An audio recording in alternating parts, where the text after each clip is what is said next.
Has this ever happened to you? You've met a man, and the connection feels like an old song. The resonance is instant, the chemistry a wild, untamed fire. For a moment, it feels like the universe is finally aligned, that the missing piece of your soul has been found.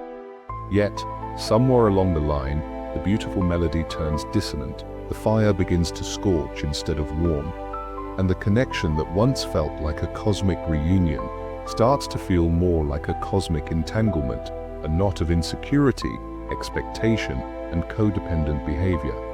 You find yourself navigating an emotional labyrinth, not of his making, but of your own. You start to lose yourself in the desperate hope of a fairy tale ending, sacrificing your own needs, your own sovereignty, for a love that feels more like a prison than a sanctuary.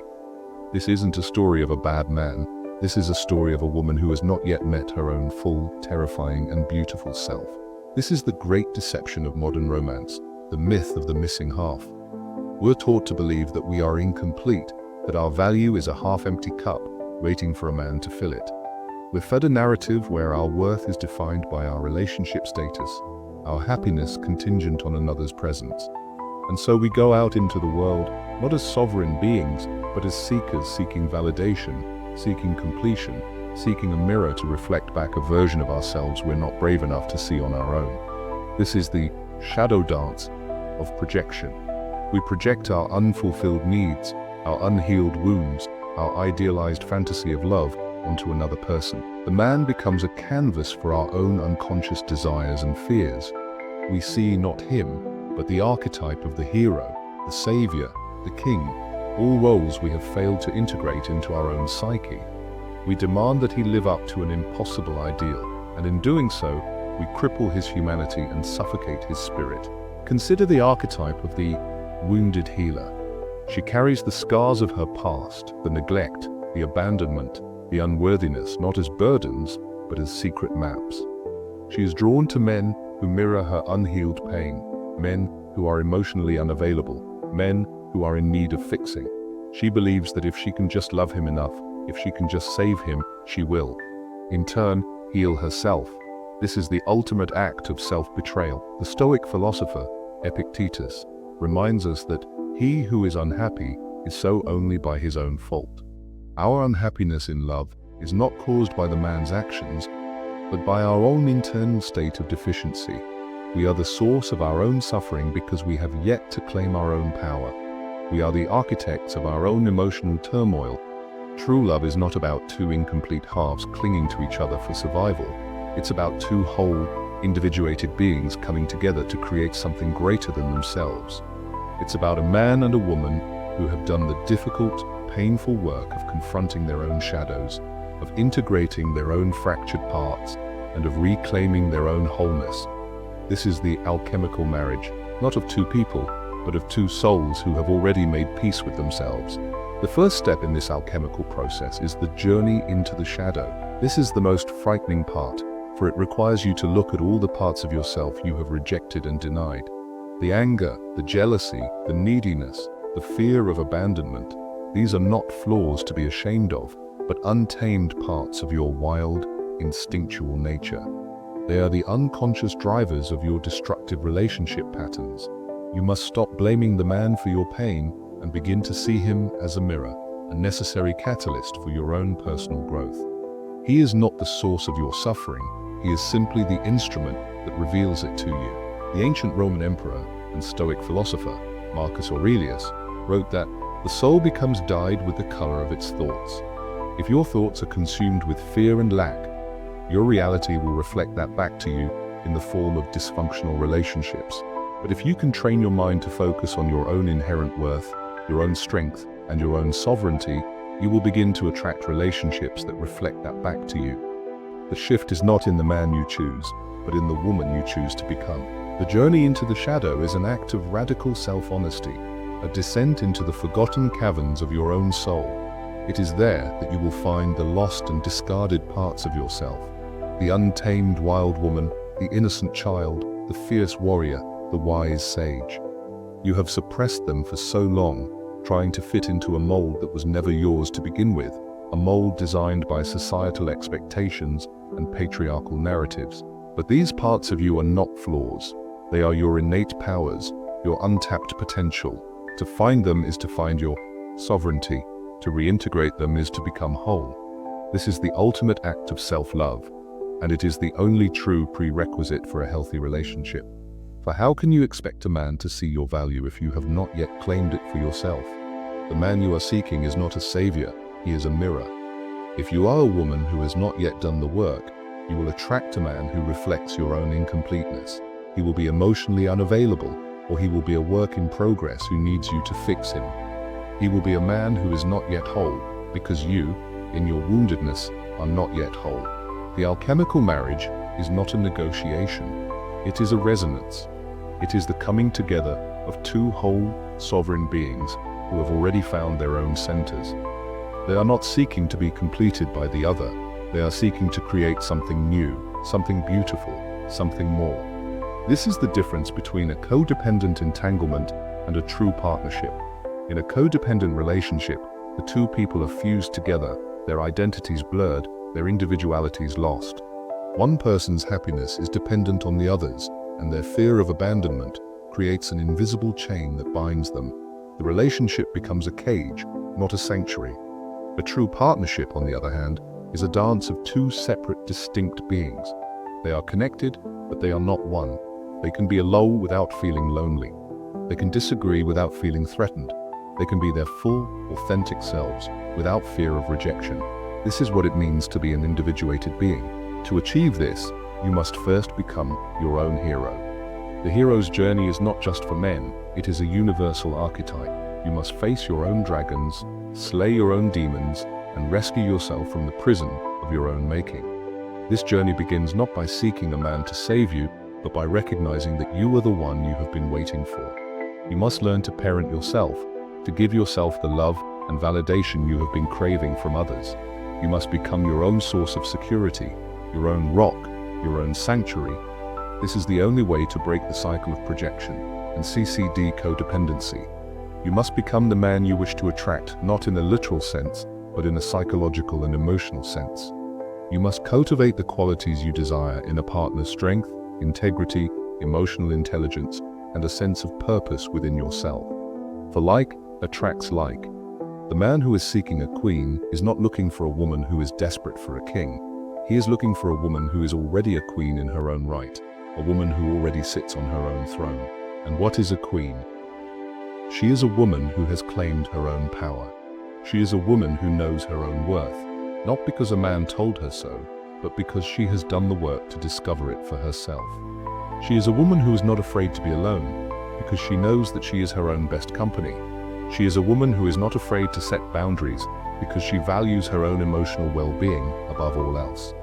She is a woman who is not afraid to walk away from a relationship that does not serve her, because she knows that her sovereignty is non-negotiable. This is the ultimate freedom, and it is the only path to true love. The moment you stop seeking external validation and start giving it to yourself, you will become a magnet for a man who has done the same. The universe will not bring you a man to complete you. It will bring you a man to reflect your own completeness. This shift from seeking to being is the great paradox of love. The more you pursue a man to fill a void, the more he will instinctively retreat. His masculine energy is drawn to a woman's fullness, not her neediness. He is attracted to her sense of self, her purpose, her own life. He is not a project to be fixed, but a partner to be met. And you can only meet him on his level when you are standing on your own ground, in your own power. This is why the concept of the anima and animus becomes critically important. The anima is the unconscious feminine aspect within a man's psyche, and the animus is the unconscious masculine aspect within a woman's psyche. We often project these inner archetypes onto the people we are attracted to. We see in them a reflection of the unintegrated parts of ourselves. The man who is emotionally unavailable, for instance, is often a reflection of your own inner masculine that is unintegrated, the part of you that is afraid of commitment, of emotional depth, of vulnerability. And the woman who is a constant work in progress, who is desperate for validation, is often a reflection of the man's unintegrated anima, the part of him that is weak, insecure, and dependent on a woman's approval.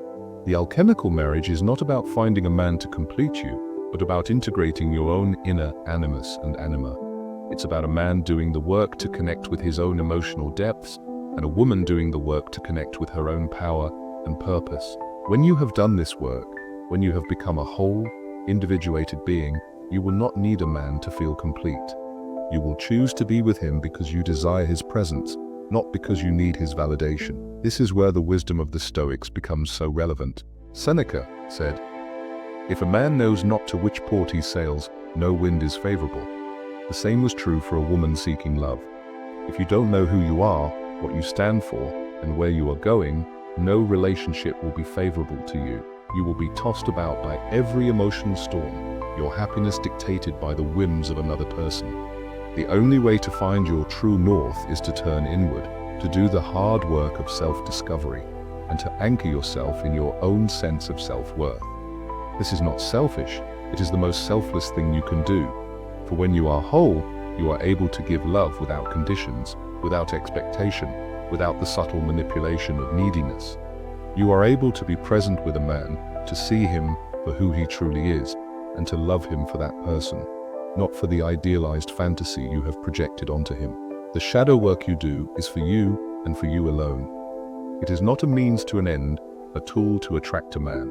It is a liberation.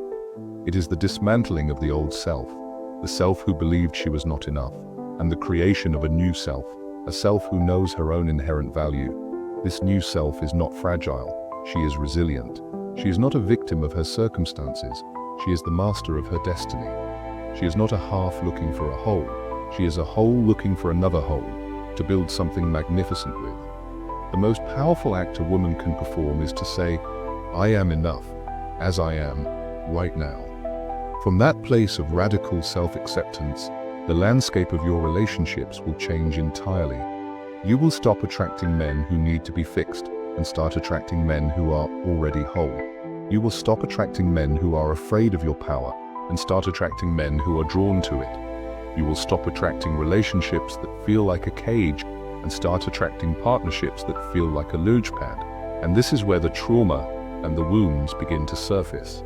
The subconscious knows what the conscious mind denies, that your patterns are not random, but deeply rooted. The man who is afraid of intimacy is not an unfortunate happenstance. He is the perfect mirror for the woman who is terrified of it herself, even if she believes she craves it more than anything. Your desperate need for him to commit, to choose you, to be all in, is a projection of your own inner battle with self-commitment. You are asking him to do for you what you have not yet done for yourself. Choose yourself, prioritize yourself, and be all in on your own life. This is the heart of the matter. The relationships that have caused you the most pain have not been failures. They have been the greatest teachers, the most brutal and honest reflections. They have shown you the precise wounds that need your attention, the exact parts of your soul that require healing. The ancient Stoics understood this profoundly. They knew that the only thing we can truly control is our internal world, our thoughts, our judgments, and our actions. They would say that the external man is not the source of your suffering, but merely the circumstance that reveals your suffering to you. Your emotional turmoil is not his fault, it is your responsibility. This is not a judgment, but a liberation. It means you are not a victim of his choices, but the master of your own. When you shift your focus from changing him to changing yourself, the entire dynamic of your life begins to change. You stop being a passive recipient of love and start being an active creator of it. You become the source, not the seeker. You stop looking for a man to complete you and start looking for a man who is ready to co-create with you. This is the great work of the feminine. It is the journey from the wounded maiden to the sovereign queen. The maiden is a girl in a woman's body, clinging to old fairy tales, believing she is not enough on her own. The queen is a woman who has done the work, who has walked through the fire of her own pain and emerged stronger, more whole, more powerful. She is not bitter, she is wise. She is not jaded, she is discerning. She does not need a man to feel valuable. She knows her value is innate, and from this place of fullness, she is able to give love without losing herself. She is able to receive love without a desperate need for it to validate her. Her relationships are not a means to an end, but a celebration of two whole, beautiful lives coming together. This journey is your hero's journey. It will be the hardest thing you ever do, because it requires you to confront the parts of yourself that you have spent a lifetime avoiding. But on the other side of that fear lies a power and a freedom you cannot even imagine. It is the freedom to be truly you, without apology, without compromise. It is the freedom to be alone without being lonely, to be in a relationship without being lost.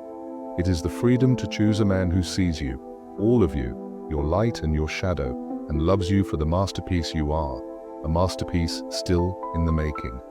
He will not be a solution to your problems. He will be a partner in your purpose. He will not be a crutch. He will be a fellow traveler. And the love you build together will not be a fairy tale ending, but a living, breathing testament to the alchemical process you both have undergone. It will be a love that is not just about two people, but about two whole worlds colliding to create a universe all their own. This final stage is not about finding the perfect partner. It's about becoming the person who no longer needs a partner to be happy. It is the culmination of your journey, the moment you realize that the external man was never the point. The point was you. The purpose was to unearth your own power, to heal your own wounds, to claim your own sovereignty. This is the ultimate emotional freedom, and it is the only true prerequisite for an authentic, lasting love. The woman who has achieved this freedom does not chase, does not cling, and does not beg for crumbs of affection. She stands in her own light, radiating her own worth, and a man who is ready for a real partnership will be drawn to that light like a moth to a flame. He will not be intimidated by her strength. He will be inspired by it. He will not be threatened by her independence. He will be attracted to it. He will see her not as a damsel in distress, but as a queen on her throne. This is the end of the fairy tale narrative and the beginning of a truly magnificent reality. You no longer need a man to rescue you because you have already rescued yourself. You no longer need a man to define you because you have already defined yourself. You no longer need a man to complete you because you have already become whole. The alchemical marriage is not a union of two halves, but a sacred covenant between two complete, sovereign souls. It is a partnership built not on need or fear, but on choice and desire. You choose to be with him because you want to, not because you have to. He chooses to be with you because he wants to, not because he feels obligated.